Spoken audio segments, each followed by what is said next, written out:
uri kumva unaniwe, uri guhura n'ibiguca intege, urumva ibibazo by'isi byakubanye byinshi, warasenze ariko nta gusubizwa.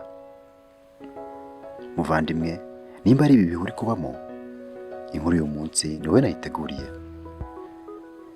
Niyo umukobwa mutoya w'imyaka 8 yitwa Rachel, yiga muri Gradiyani ya 3. Yakundaga kwiga, agakunda abantu ndetse agakunda kwishima. Rachel aho yabaga ari, wasanga ari ibyishimo ndetse n'ibiganiro byuje ubwenge muri bagenzi be. Yaje kugenda akura ari umukobwa ufite inzozi, ukora cyane. Mu byo yifuzaga harimo kuzaba umucamanza. Yarize cyane buri munsi ngo azabigereho, akaba uwa mbere buri gihembwe.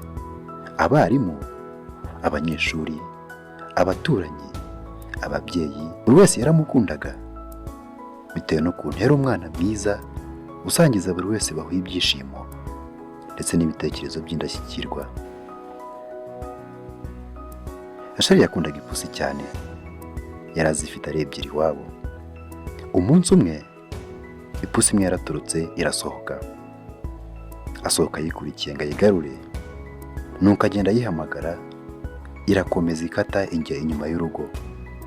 Imvura yatangiye kugwa, Rachel nawe arakomeza arayirukansa. Yageze aho arayifata, ayisubiza mu nzu. Mu kwinjira mu nzu, kuko yari avuye mu mvura hanze yanyagiwe yatose, yaranyereye ku bw'ibyago, agiye kwiramira.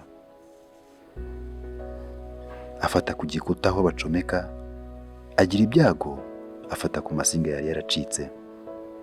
Umuriro waramufashe, uramukubita, amaboko yombi ntiyongera kunyeganyega. Yawe, baje gutabara abari hafi aho, basanga habura gato ngo ashiremo akuka ka nyuma. Ariko mu by'ukuri Imana yari yamutabaye batarahagera, imukingira akaboko. Rachel yagize ibyago bikomeye cyane, byabaye ngombwa ko bamukata amaboko yombi. Ku bantu bose ibi nkuru y'akababaro, ukuntu bamukundaga, abarimu, abanyeshuri, inshuti, mbese buri wese yarababaye. Rachel nawe kubyakira byaranze. Yumvaga atari we, yumvaga ari kurota, ameze nk'umuntu uri mu nzozi. Ariko icyiza cy'umwana w'umukobwa, ntabwo yigeze acika intege. Ngaho ibaza ari wowe, ibaza ubuze ikintu cyari kigutunze. Ntabwo ari ukugutera ubwoba, ariko ndakeka uri kumva ibihe uyu mukobwa yari arimo. Igitangaje ni iki rero, Rachel yarakomeje ariga, biranga biramugora, ntiyashoboraga kwandika keretse bamufatiye ibintu byose.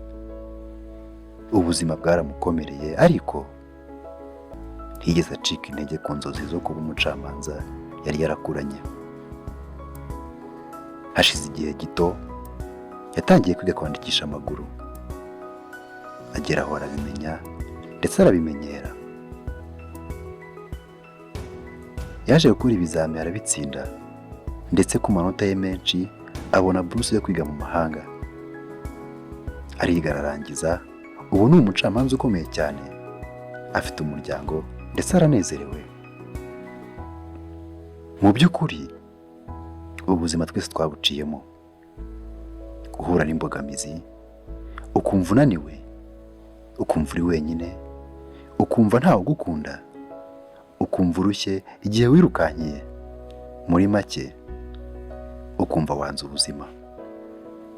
Ni ibyiyumviro buri muntu, waba uri kureba iyi video cyangwa undi wese agira, kwiburira icyizere, kwiyanga no kwisuzugura. Ariko nk'uko Rachel yabitweretse, mu buzima tubamo, iyo ukurikiye inzozi zawe, ukanarwana buri munsi utitaye ku mbogamizi, ugakunda inzira zose unyuramo, ukishimira ubuzima ubayemo, uko umeze bikagutera ishyaka, ndakubwiza ukuri nta cyakunanira.